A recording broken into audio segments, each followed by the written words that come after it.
Hi, welcome to Gardeners'world. This week, Monty can't be with us. He's off doing other things. So he's asked Steve Dog to host Gardeners'world. We're out in the garden and it's September. There's lots of things to do. It's probably the busiest time of year. So at the moment, I just want to show you a few things that I like to look at and just make sure we're okay. So first of all, this here is our lilac. This is actually Singuria vulgaria, and that is actually the Charles Jolly variety. And what you'll find here, the foliage at this time of year just starting to go over. Fresh buds actually coming through for next year. But what we need to do there is make sure that we might need to trim that in and just make sure it's all in good condition for next year. We've done this with our roses a little while ago. And with roses, particularly climbing tall roses, I like to call them column roses, you need to make sure they've been well composted. And when you do thin them out later in the year, make sure you take out the centres, let air get in. Then you'll have the roses coming through all year. And this is one of my roses that's come through. You don't just get roses like that. You need to tend for them. And stuff. Okay, let's just go and have a look around the garden and see what else he's doing. Of course, I've said nothing so far. But this is what Gardeners'world does.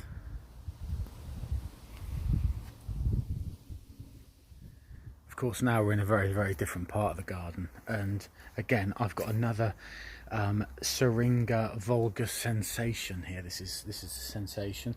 This has got a different type of flower. These flowers, let's be honest, they're types of lilac to the non-gardening person.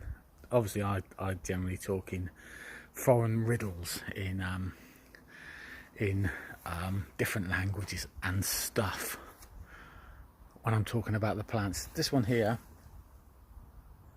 this is Ragundi regolus, and Ragundi regolus is flowers in late spring all the way through. You can actually see the leaves already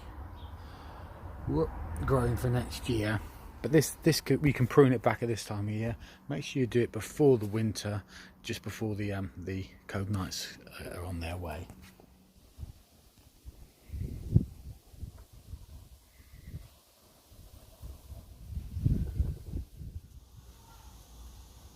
Anemones anemone fire flower.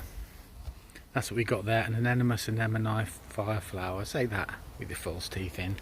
These flowers flower in late September. I thought it was raining on me then. And we're in late September, so they're flowering. Also, one thing you might want to do is just make sure that your bug hotel is all ready for paying customers. Okay, right, a little bit of potting to be done now, folks. Not too much outdoors to be done today. We will do a little bit of pruning later. I'll show you how to prune back a Forsythia forsythium, for example. But first of all, we've got to do a little bit of repotting. So let's get into the potting shed, as I call it. See you there.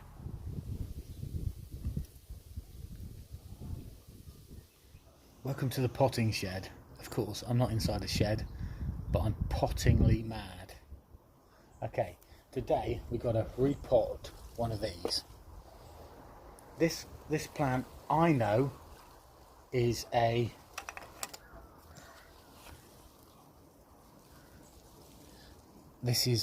ficus, and this is a 17 centimetre variety. Okay, that reflects the size of that.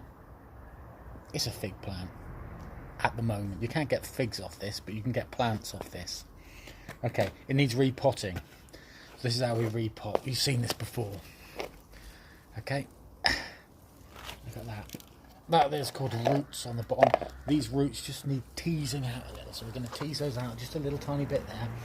That will promote spring growth.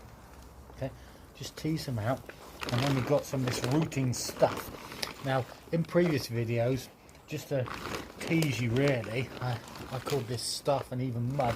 It's actually called rooting. Compost is the phrase they use. You want to make sure that's in just the right level. I want it to go a little bit. This is an indoor plant. Some people call them house plants. I call them indoor plants. This is going to go up the stairs probably. You want to find somewhere. That's not in direct sunlight for all day. This plant does like a little bit of direct sunlight. Likes a little bit of indirect sunlight. I'm not sure if you can get indirect sunlight, but it likes a little bit of indirect sunlight. Don't leave it anywhere drafty. Just remember, it doesn't like drafts. As you can see, it's moving around, so it's quite happy at the moment. And that there is that one pretty much done. Now, that's that one done there. Pretty much bob on is the phrase they use in the gardening world. I think Monty uses that phrase. Monty, the guy that I'm replacing for this issue of Gardeners'world. Monty Don, that's the guy. It was Don Jolly for a minute, that's a different guy. Alright, that's that one done. Reuse the pot. I need a bigger pot for a smaller plant. I'm going to reuse that pot. So again, very much similar. Put this rooting bedding compost in here. And this is a lovely little plant. This here is called a chlorocryptum. And this plant can be found in garden centres all around the world. Root cellar, it's root bound. You don't want it to be bound up with your roots. It's like porridge. You don't want porridge that's going to bind you up to you. Same with your roots. So that one will go in there. And we need to just bed that one in around the outside. Press in firmly. You don't want any air pockets in around these plants at this time of year. Or at any time of year. In a moment we're going to go to Dave, who's in the herb garden, and Florence is currently showing how to pot gooseberries. So we'll go to those in a moment, but first of all, just need to finish this off. Whoops, did you hear that? That was a duck. Whoops, did you hear him again? Not sure what he was doing. Right, okay. Right, nearly done. All potted in, firmly bed in, and that's it. 2 pot plants ready to go. The second one there, you want to put that in sunlight, but not direct sunlight. You want to put it out of drafts. You want to water that in. You can't just plant pots without watering them in. So water them in, and I'll see you next time. I won't actually see you next time on Gardeners'world because they won't bring me back again. Some in my hair there? Leaves, you see. That's what you get when you're gardening. I'll see you next time on the work face.